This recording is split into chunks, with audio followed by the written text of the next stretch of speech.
Yeah, so it's one of those witness statements that you sort of get around to doing at a later date. I mean, the thing about Varney is he was such a clown. I mean, the problem I had with Varney is because the political strategy was so clever, you couldn't fight every arm of the Hydra at once, because of course it's a Leviathan-based strategy. So I was speaking to a social worker in Nottingham, and the conversation was, well, I'll do the race stuff and you do the gender stuff, because based on family background we could both do those differently, and he was working with vulnerable population groups, so it made more sense. Well, I was as well, but it was easy for me to just sort of handle that kind of stuff. But Varney caught us all off guard because he was, of course, deliberately clownish. So if you be clown yourself and for money, and you're in a sort of subculture and you don't care, then that's quite a good way of making cash, because it's like a shakedown. You're this kind of weird alien saying, give me money or I'll do something frightening to you, and you sort of give them the money. So that was what Varney's career was based on, and I'm sure Mandelson may have assisted. But Varney's utterances before he booked it out of the city were deranged. So if you go and look up his internal postings and his musings on various matters, you can see him obviously sort of trying this sort of power grab stuff. So, I mean, it's not exactly difficult to pull this stuff apart in political theory terms. Varney's not that bright. But the witness statement really for the linkage is the stuff that was sort of irrelevant back then, because nobody would take Varney seriously in terms of defence. Nobody in their right mind would even contemplate asking him for his opinion on policing or anything like that. So when you're saying to the guy, mate, what about the borders, and he's ignoring you, well, I'd like to raise a concern under the serious misconduct policy, please, then to Gold Commander, wherever Betts has buggered off to, because again, his court officer is not what you think they are. The simulacra and simulacrum are a bit different in the McGrath's case. I think quite possibly the organisation may have made an error by letting me into it 17 years ago. It's just that you made an error letting Southall in 16 years ago. So it is the little cretin who's destroyed the department, not the guy who's about to send a lot of your senior leadership team to jail. So unless Southall can produce an evidence chain similar to what we're sort of spitting out into an Amazon web server, the little moron should be arrested, as you've been told.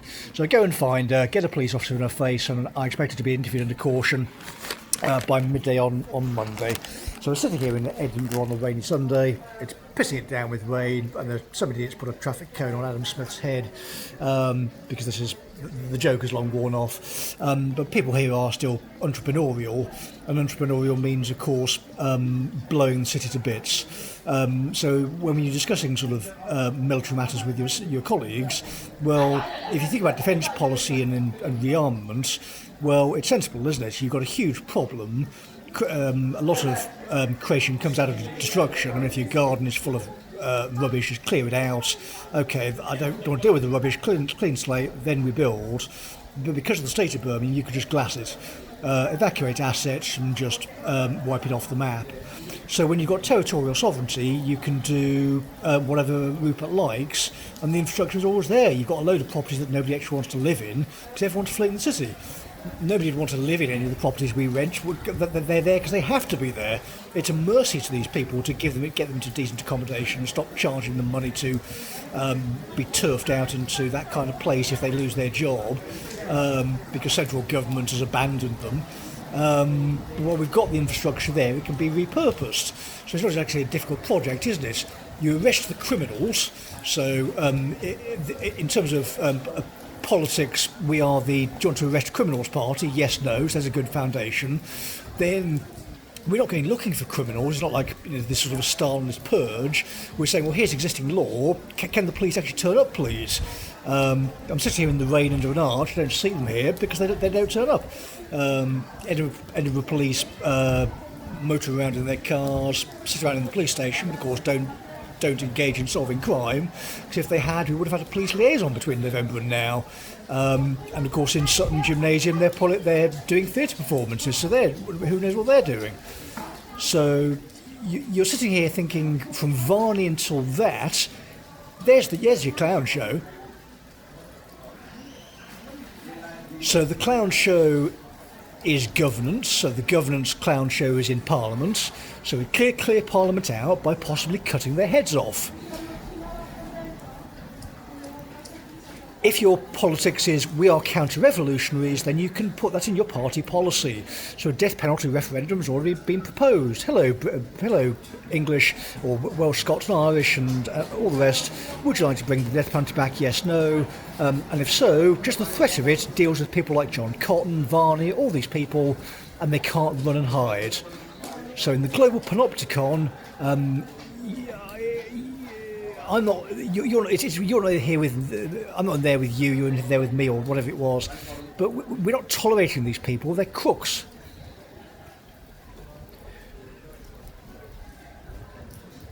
How precisely people are going to actually manage their finances, given the her statements? How are we going to sell property? How are we going to do any kind of exchange, given the behaviour of Birmingham Labour? So unless you can excise those comments, the entire strategy, Naylor, Gilbourne, all that rot, the entire thing, the city can just be nuked from orbit. And we still have nuclear weapons, and I'm happy to turn it on the country. But again, for the record, we would have planned this out. We've got conventional artillery. It's fine. We don't need nuclear weapons. It's easy. But we've got to get serious. I mean, even Bolton's guy, I mean, you would have thought someone like that would be sitting not in London, somewhere that's actually secure, thinking about defence strategy, if he were put into the post. Because if you've got, Adam Widdicombe being bludgeoned to death in a home, someone like that, his sword, I don't think are going to protect him. He needs actual security. So unless we've got that's been sorted out properly, I mean, come on, it's ridiculous at this point. But for the record then, so we'll upload this and get this into their servers along with the current howling on Monday. But if the head of Westminster Police is hiding along with the managing director, what do you expect people to do? Come on. You can't hide from your court staff. That's not how we govern British organisations. If you're saying quite clearly that you need to actually come to Edinburgh and discuss matters because of safety from the people who are overseeing safety, or overseeing the databases where we look at safety, are talking to people where we look at safety, and are talking to the prisons where we imprison people who are a danger to the public, then I'm afraid I'm just not thinking these silly women with laptops are credible. The piece of plastic can be taken out of their hands, they can be told no and interviewed under caution by police, and that will be happening on Monday. Anybody not complying with that instruction is part of joint enterprise, just logically.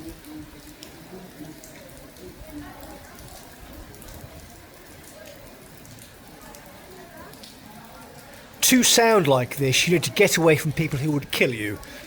So if my neighbours are stabbing each other, I'm not going to sit here and lucidly complete a witness statement regarding various basic, baseline, sensible, childlike matters up till serious violence and deterrence of it, because we can't actually have a conversation given the proximal idiocy and corruption in around me in terms of the day job, then the wider corruption being overseen as my former job at community services, then the total breakdown of order that's happened over the course of time. It's just that these people are so arrogant that they think they can get away with it, to the head of the McGraths.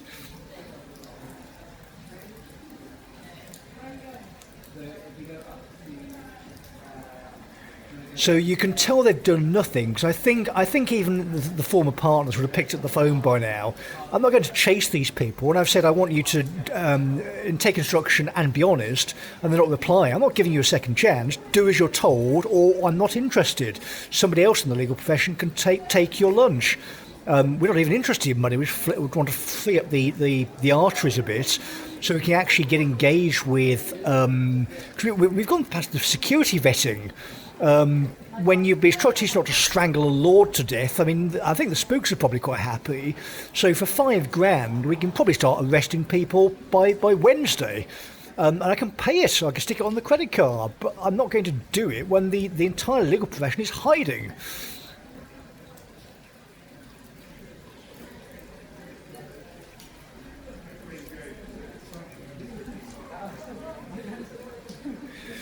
So there's a problem. Actually, it's probably got a good inference for candidate vetting, isn't it? So the good one is we're stuck in for candidate vetting at the moment, and to confirm I'm not a ne'er-do-well and a decent member of society.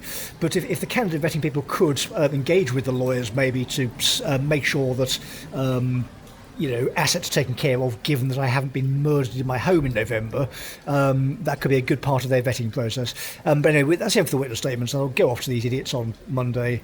Once again, we're putting this into a web server so a child can follow the instruction. If you pick up a telephone, call 101 and see if a court service manager who's sending various staff to a physical building, the Ball Street Court, can be located by police, because normally it's us summoning the police to violently remove people from properties. Under normal circumstances, go and attack this guy is a totally normal instruction for both of us. It's just in this case, he appears to be hiding. It's very, very odd behaviour. Can't work it out. But I'm sure we'll work it out with the West Midlands Serious Crime Squad. I don't give a shit about Derek Gordon at this point. It wasn't my time. All that's gone. We just want to put crooks in jail, please. And Ruth Boddy can do a job as well. In terms of incompetence, when the response to something is, well, I can't really give evidence because I'm too fucked up to do so. If you're going to just send a telephone number and not engage, well, possibly you're incompetent too. So it's just a logical statement at this point. Every time you think it through, because you can do it in just a run-on sentence. The city is just kind of like a murder factory. If you were set up a city for the entire purpose of just destroying people's lives, it would be that city at the moment. But the reverse engineering project is really, really quick. You could, if you have the will, you can turn it around, rapid. You think in this scary time we are in now, the current government has been in a tiny pinprick in time, and as soon as they're out of power, they're done. Absolutely done. We've got people seriously engaged in these kind of projects. Everybody's got their eyes on it, and it's all go once we've got sensible people in charge. So rapid general election, get properly organised, and then we're going. But if you're born in the 80s, you've lived through a load of these moments anyway. You've stood on Twin Towers before it got blown up. You remember the pre-technology, pre-9/11 era, pre-Internet era, and these things just happen. I forget who it was. He was sitting in a restaurant somewhere in Egypt or something, watching a civil war, and obviously life sort of carries on, doesn't it? But in this case, given the nature of things, I can only sort of recommend to my colleagues, given my, we still need to be responsible regarding what we actually do put out, given the total lack of security, given the current comments by the current leadership, I would just get out. There is no, the people overseeing the directors are not going to look after you. The police ain't going to look after you. I would probably evacuate if you possibly can at this current moment.